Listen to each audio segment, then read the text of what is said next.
Hey y'all, how are all my beautiful friends doing? I hope y'all all are having a great week. Today's video was actually supposed to go up on Tuesday, and I was having some technical difficulties. So here we are, Friday. Happy Friday. I hope y'all are having a great day, and I hope y'all all have a great weekend. I am back from Florida.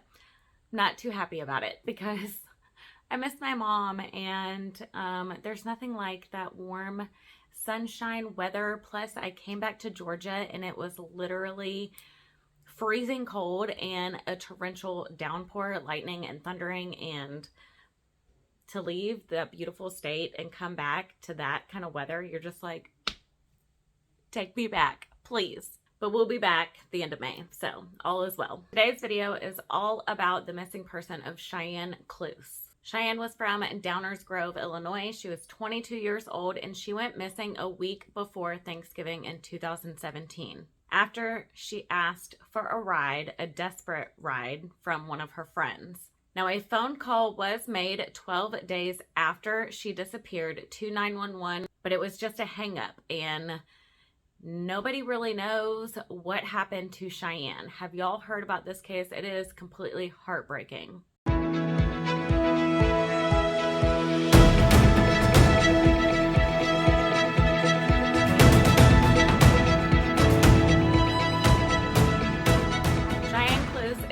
Beautiful, absolutely stunning. In fact, she turned heads everywhere she went, and she honestly loved the attention. She was last seen in Downers Grove, Illinois on December 1st, 2017. Not only was she extremely beautiful, but she was very outgoing, very loving, very bubbly, and she loved social media. Her best friend Chad even said that her face was iconic. Like, she was just so stunning that she literally drew in all kinds of people, man, woman, it didn't matter. They were just drawn to her and her personality and her looks. But Cheyenne was going through something extremely difficult. She was slowly watching her mother die of liver failure.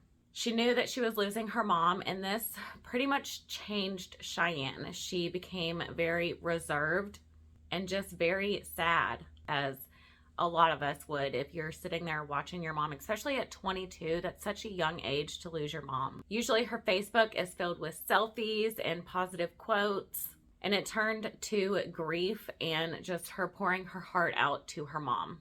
Not only was she losing her mom, but her dog also passed away around the same time that her mom did, so she was definitely going through some hard times. Both of them were her pride and joy, and I know as a mom and a dog mom, my dog is our family. Like, his name's Duke, and he is a part of our family. He's like my other child.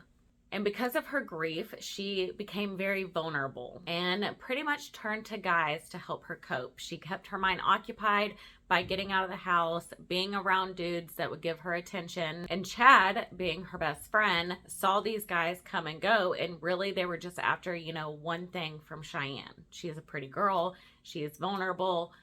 They just wanted one thing from her. But he also tried to protect her and keep an eye out on her, keep her safe. He ended up also, I believe, getting some stitches because he was in a fight with one of the guys that she was talking to. And then Cheyenne met a new friend named Brian Biddle, who is 38 years old and almost 2 decades older than Cheyenne. And Chad didn't get a good feeling about this guy, along with all the other guys, but he especially did not get a good feeling from Brian. But Brian loved to party, and Cheyenne wanted to party. This was her way of, accepting grief and just kind of, like I said, keeping her mind off of everything, and she just went into this party mode. And I know a lot of y'all can relate to that. When you're going through a lot of stuff, especially when you're young, you're gonna find anything that you can to distract you from your actual feelings. A week after Thanksgiving, Cheyenne left to Chicago. She only left with a laptop and maybe a couple of items of clothing, and that's it.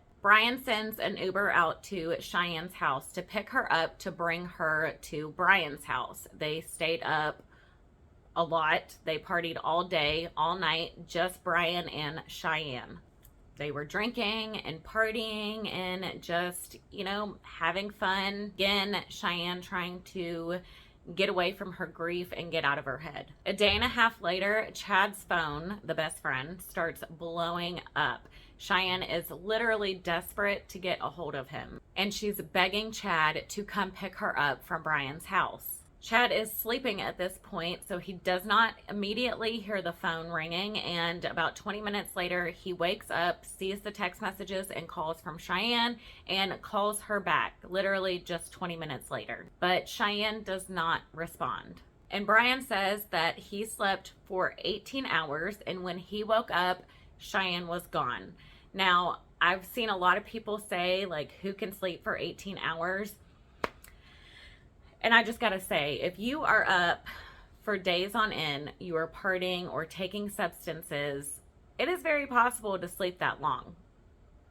I've done it myself. I have pretty much slept a whole day when back in my partying days. So I'm not gonna discredit that, but let's just keep on going. Cheyenne stopped posting on social media. No calls were made from her phone.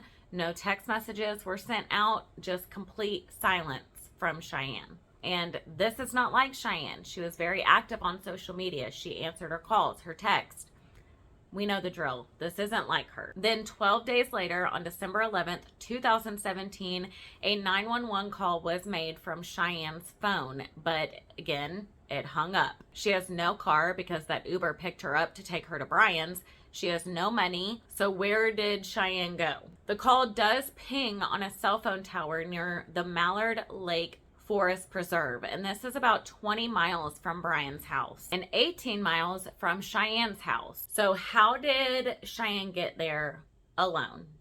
She couldn't have walked the 20 miles. She was last seen at Brian's, so she walked there. This preserve is 86 acres, so it's a really big preserve, and law enforcement and canines did search the area. The first search was done on December 22nd, and from what I believe, there was possible evidence recovered, but her phone was not there and Cheyenne was not there. Gia Hoffman, she is the head of the Missing Person Network. She wanted to search that lake again. She organized a volunteer search, and everyone searched that area where the phone was pinged at inch by inch, and nothing was found.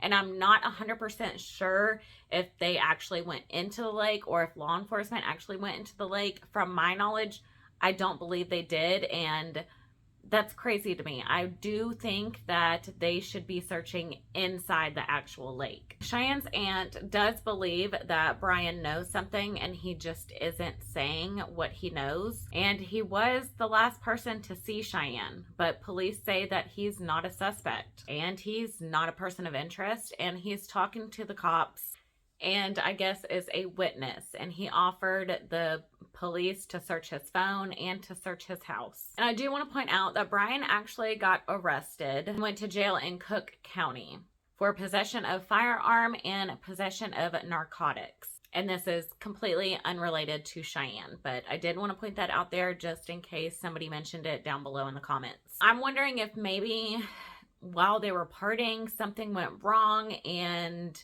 he tried to cover it up or something. I don't know.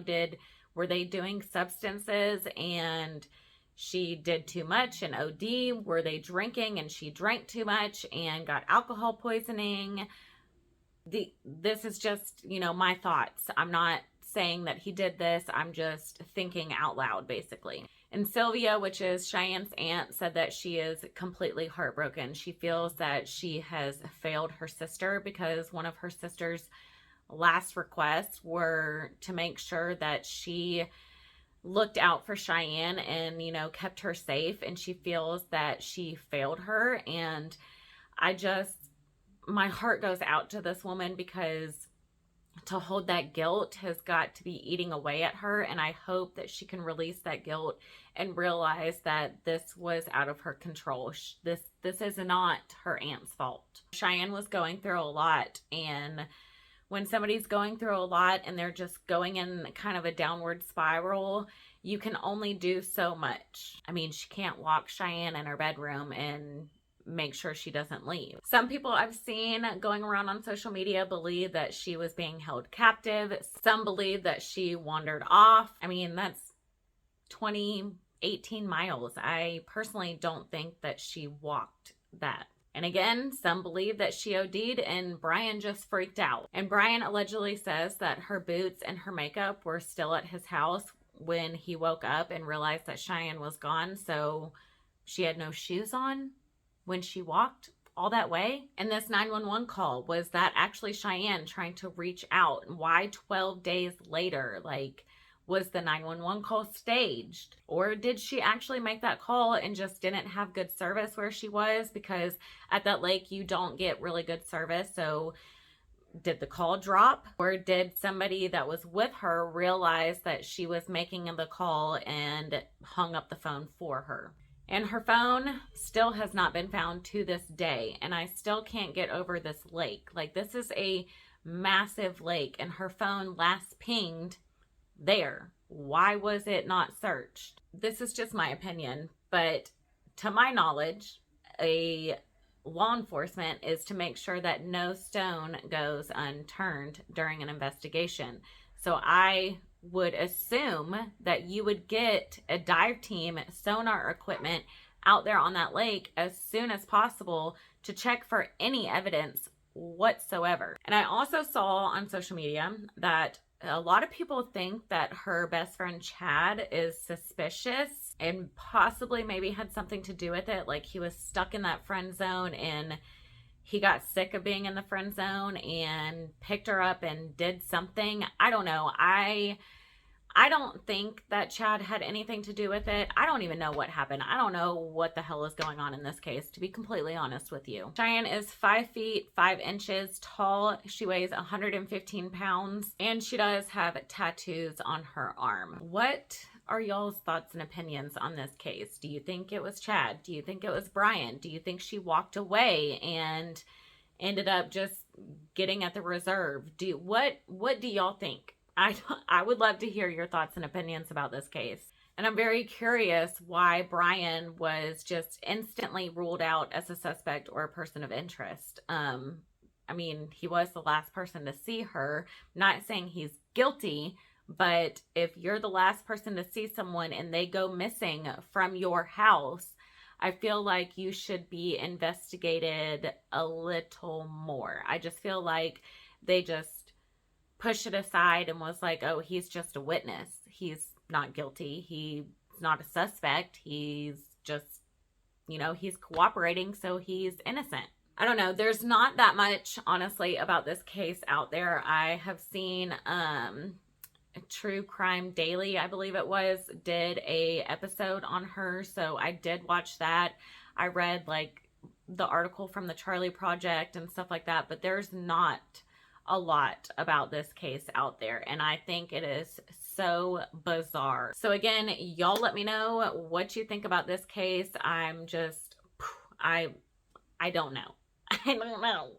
But my heart aches for her. I mean, Cheyenne could be out there. She could just not know where she is, or either way, her aunt and her family need closure. Either they need to bring Cheyenne's body home so that they can have a proper burial and actually have a physical place to go visit her, or she needs to be rescued. So I don't know. I'm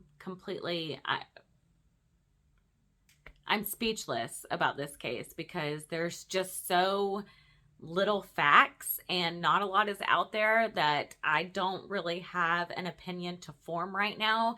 I think it is very odd again that Brian wasn't investigated more, but I don't know. I appreciate each and every single one of y'all for watching so very much. Thank you so much. I truly appreciate it. I appreciate y'all taking your time out of your day. I know it's busy for everybody, work, kids, the whole nine, and I just appreciate your time. Don't forget to give this video a thumbs up and spread awareness for Cheyenne. It also helps out my channel. Don't forget to subscribe if you have not already subscribed. I upload on Tuesdays and Fridays. I have not missed a Tuesday video in a while, so I feel very weird not uploading. I haven't even filmed in like a week because I was on vacation and those videos from last week were pre-recorded. So let's get into it again and hit that notification bell so you get notified whenever I upload a video. And yeah, thank you again for watching, and I hope to see you next Tuesday. Y'all be safe out there, stay aware of your surroundings, and get outside. It's almost summer. I can feel it. I can feel it in the air. I'm so excited. I got a little bit of tan, but it rained a little bit while we were in Florida, and we were only there for 4 days, so I need some more sunshine in my life. That was just like a little tease, and I need more. But yeah, thank you for watching again. I love y'all so very much, and I hope y'all have a great weekend. Spend time with your family and your loved ones, and I'll see y'all Tuesday. Bye, y'all.